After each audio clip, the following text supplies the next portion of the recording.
In this episode, we begin with a very practical shift in mindset that helps brand new learners make more sense of cyber threats without feeling lost in a blur of tools, alerts, and attack names.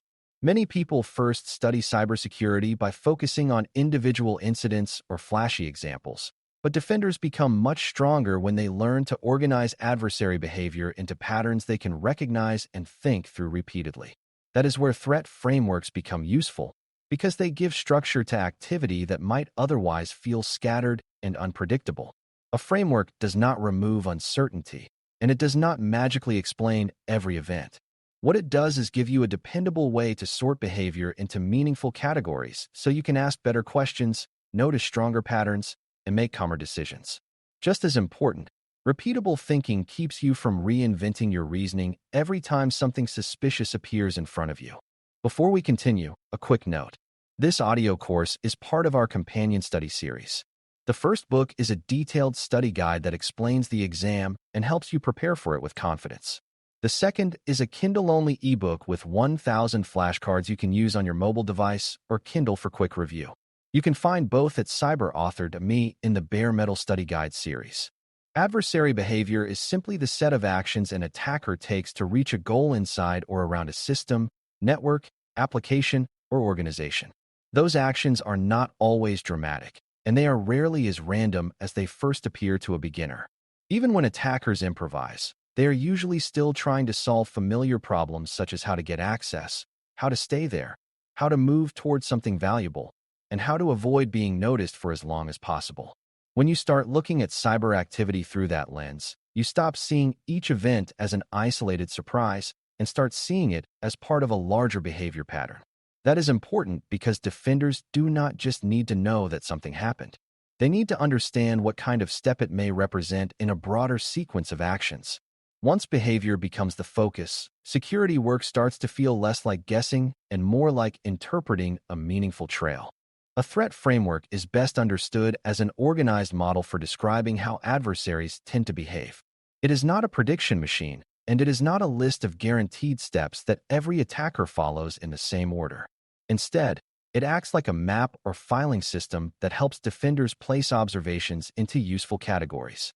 Some frameworks describe broad phases of an attack, while others break behavior into goals and common methods used to achieve those goals.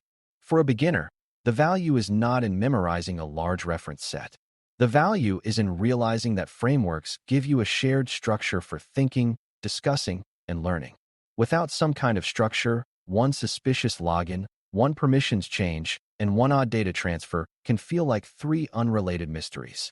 With a framework, those same clues may start to look like connected pieces of one adversary story.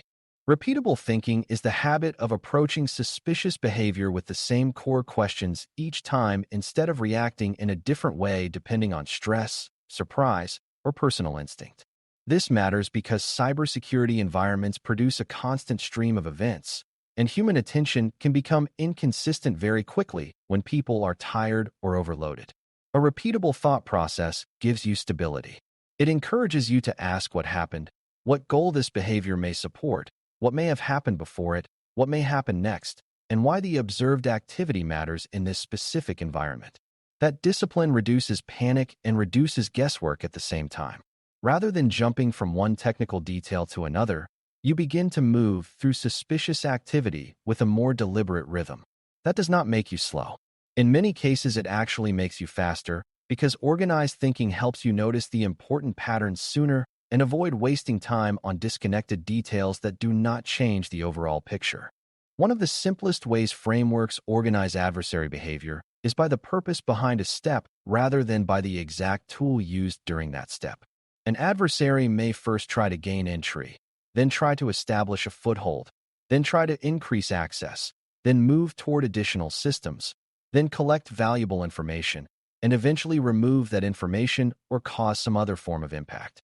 Those broad purposes are easier to reason about than a long list of specific attack names. A beginner does not need to know every possible method to understand that these stages reflect common attacker needs. Someone trying to steal information still needs some path inward, some way to maintain access, and some method of reaching the target. By organizing behavior around those kinds of goals, defenders can build a clearer mental picture of how different suspicious events may relate to one another. That clarity helps turn raw technical noise into a story about movement, intent, and risk. A very useful distinction inside many threat frameworks is the difference between a goal and a method. A goal answers what the adversary is trying to achieve at a particular moment, while a method answers how that goal is being pursued. That may sound simple, but it is one of the most valuable beginner insights in all of security operations. If you focus only on the method, you can become too attached to surface details such as one script, one tool, or one malware family. Those details matter, but they change often. The underlying goal is usually more stable. An attacker still wants access, persistence, discovery, movement, collection, or disruption even when the exact method changes from one case to another. Thinking this way makes defenders more resilient because they learn to look past cosmetic differences. Instead of saying this attack is new so our old thinking no longer applies, they begin to say this behavior serves a familiar goal, so we can still reason about what it means and what other actions may follow. This is one reason frameworks are so helpful in real security work. Attackers regularly change file names, delivery methods, online locations, and technical tricks in order to avoid easy detection. If defenders organize their thinking only around those changing details, they spend a lot of time reacting to surface variation without seeing the deeper pattern. A threat framework helps you anchor your thinking in behavior that tends to repeat across many different incidents. A malicious attachment, a stolen password, and a misused remote access pathway may all look different on the surface, but each one may serve the same basic purpose of helping an adversary get initial access. Once you recognize that shared behavior, your thinking becomes more stable. You are less likely to be distracted by novelty and more likely to focus on what the adversary is trying to accomplish. That gives defenders a better chance to detect related behavior, anticipate next steps, and strengthen controls against whole categories of action rather than against one narrow example. At the same time, good framework use requires flexibility, because real adversaries do not move through life like actors following a perfectly ordered script. Some attackers skip steps because they begin with unusually strong access. Some repeat steps because their first attempt failed or because they are expanding their options. Some operate slowly and quietly, while others move quickly once they find something valuable. This means a framework should guide thought, not imprison it. A beginner can easily make the mistake of assuming that every event must fit neatly into a clean timeline, but security is usually messier than that. The better approach is to treat the framework as a way of asking where a behavior seems to belong and what other nearby behaviors might be relevant, while still remaining open to exceptions. When you use frameworks with that mindset, they help you stay organized without becoming rigid, and that balance is exactly what repeatable thinking needs in order to remain practical. Frameworks are especially valuable in monitoring and triage because they help defenders decide what observed activity may mean in a larger sequence.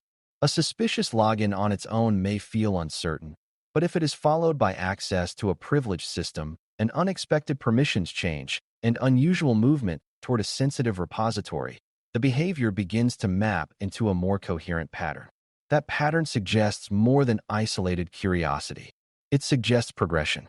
A framework helps an analyst ask whether the activity points to access, elevation, movement, collection, or preparation for impact.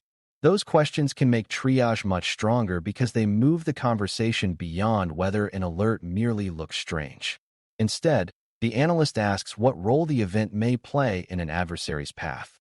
This improves prioritization, because a small event that fits a meaningful stage in a dangerous chain may deserve more attention than a louder event that has little connection to sensitive systems, valuable data, or broader adversary progress. Threat frameworks also support investigations by helping analysts reconstruct what likely happened before and after the activity they can already see. Investigations often begin in the middle of a story rather than at the beginning. An analyst may discover suspicious data access or a strange process, and then have to reason backward to ask how the adversary got there and forward to ask what objectives may have followed. A framework gives shape to that reasoning. If you observe signs of internal movement, it becomes natural to ask what earlier access may have enabled that movement. If you observe selective collection of valuable data, it becomes natural to ask what persistence or privilege changes made that collection possible. This kind of structured thinking does not replace evidence, but it helps analysts search for the next most meaningful evidence. It turns investigation from random wandering into guided exploration, which is far more useful when time is limited and the environment is full of competing signals. Another important benefit of frameworks is that they improve communication across different security and business roles. Security analysts, engineers, incident responders, managers, and even non-technical leaders often struggle when the same event is described only through raw technical detail. A threat framework provides a more understandable language for discussing what an adversary was trying to achieve and where defensive attention may be needed. Instead of explaining only that a certain alert fired on a certain host, a defender can explain that the observed behavior appears consistent with unauthorized access followed by internal movement towards sensitive assets. That framing is easier for others to follow because it focuses on intention and risk rather than on isolated mechanics. It also supports stronger teamwork, since different groups can align around the same model of what is happening. When people share a framework, they argue less about labels and spend more time deciding what action makes the most sense in response to the adversary behavior being observed. Frameworks become even more powerful after an incident because they help organizations learn in a structured way instead of settling for vague lessons. If a team knows that an adversary gained access, stayed active, moved internally, and reached sensitive data, then post-incident review can ask where controls were strong, where visibility was weak, and which stages were hardest to detect or disrupt. That matters because learning should not stop at saying the organization experienced an attack. A useful review asks how the attack unfolded and where defensive improvement would have broken the chain earlier or reduced its success. This is another form of repeatable thinking. The same structured categories that help during monitoring and investigation can also help during improvement. Over time, that creates a much more mature security posture because the organization is no longer just reacting to incidents one by one. It is studying adversary behavior in a consistent way and using that understanding to strengthen prevention, detection, and response together. There are, however, a few common mistakes that beginners should avoid. One mistake is treating a framework like proof. Just because observed activity resembles a known behavior pattern does not mean you fully understand who the adversary is or what every next move will be. Another mistake is believing the framework itself does the thinking for you. It does not. It only supports thinking by giving you a structure. A third mistake is becoming so focused on fitting events into neat categories that you ignore unique business context, unusual attacker creativity, or internal explanations that may also fit the evidence. Good defenders use frameworks to become more organized, not more narrow-minded. They combine structured models with real-world evidence, operational knowledge, and healthy skepticism. That combination is what keeps repeatable thinking from becoming mechanical and keeps threat frameworks from turning into rigid templates that hide more than they reveal. As we close, the most important lesson is that threat frameworks help you organize adversary behavior so that suspicious activity becomes easier to interpret and discuss. They give you a practical model for understanding goals, methods, progression, and likely next steps without forcing you to memorize every technical detail of every attack. Repeatable thinking then turns that model into a habit, helping you approach each new case with a calm, consistent set of questions instead of reacting from confusion or instinct alone. For a brand new learner, this is a major step forward because it transforms cybersecurity from a loose collection of surprises into something much more understandable. You begin to see that adversaries often solve familiar problems in recognizable ways, even when their tools and timing change. Once you can organize that behavior with a framework and reason through it repeatedly, you are much better prepared to detect, investigate, explain, and respond with confidence. Thanks for listening. For more audio courses, daily newsletters, and more, please visit baremetalcyber.com.